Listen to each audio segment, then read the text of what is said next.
حضرت عامر بن سعد ابن ابی وقاص رضی اللہ تعالیٰ عنہ اپنے والد محترم حضرت سعد ابن ابی وقاص سے نقل کرتے ہیں کہ انہیں امیر شام نے امیر مقرر کیا شام کے کسی علاقہ کا،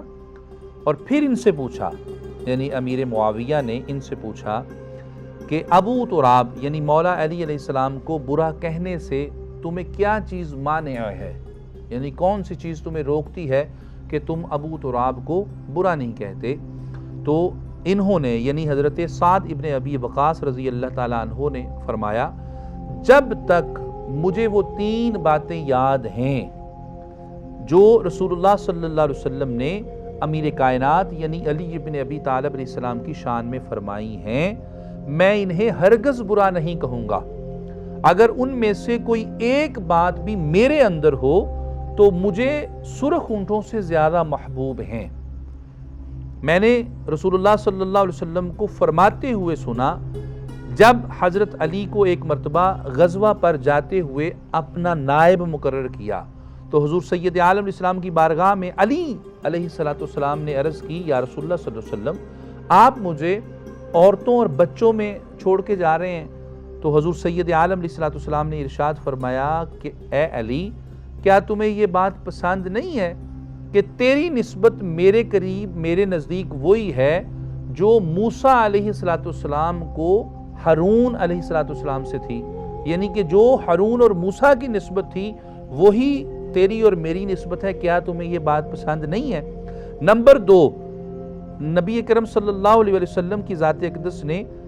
خیبر کے دن حضور سید عالم اسلام نے امیر کائنات علیہ السلام کے متعلق یہ خوشخبری فرمائی تھی کہ کل میں علم اسے دوں گا جو اللہ اور اس کے رسول کا محبوب ہے اور جو اللہ اور اس کے رسول سے محبت کرتا ہے۔ اور پھر امیر کائنات علیہ السلام کے متعلق رسول اللہ صلی اللہ علیہ وسلم نے ارشاد فرمایا، عین علی، کہ علی کہاں ہیں، اور پھر امیر کائنات علیہ السلام کو اپنا علم عطا فرمایا۔ حالانکہ اس دن مولا کائنات امیر کائنات کی آنکھیں دکھ رہی تھیں، تو حضور سید عالم اسلام نے اپنا لعاب دہن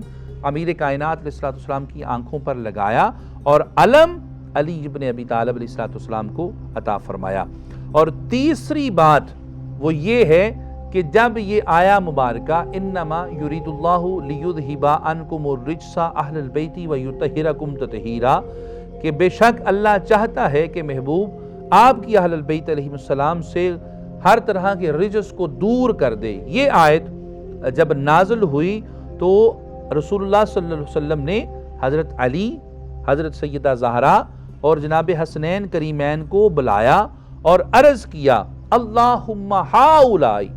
اہل البیت، کہ اے اللہ یہ میرے اہل بیت ہیں۔ تو رب کائنات علیہ السلام کی آیت کا یہ مستاق امیر کائنات علی ابن ابی طالب آپ کی اہلیہ اور آپ کے دونوں شہزادے ہیں۔ تو یہ 3 وہ خصوصیات ہیں کہ اگر ان میں سے ایک بھی مجھے عطا ہوتی تو سرخ اونٹوں سے زیادہ میں اس کو پسند کرتا۔ تو یہ 3 چیزوں میں تینوں چیزیں ہیں جو مجھے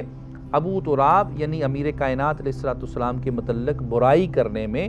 مانع ہیں۔ اس حدیث مبارکہ کو سنن الکبریٰ للنسائی جلد 7 صفحہ 410 اور حدیث کا نمبر ہے 8382۔ پھر اس کے علاوہ مسند سعد بن ابی وقاص میں، صحیح مسلم میں یہ حدیث مبارکہ 6220 نمبر ہے۔ پھر مسند احمد میں جلد اول ہے، صفحہ 185 ہے اور حدیث کا نمبر ہے 1608۔ اس کے بعد سنن ترمذی میں، سنن کبریٰ للبہیقی میں، تاریخ دمشق میں، اور پھر اس کے بعد البدایہ والنہایہ میں ابن کثیر نے اسے نقل کیا ہے، پھر الاصابہ میں، اور اس کے علاوہ متعدد محدثین نے اس روایت کو نقل کیا ہے۔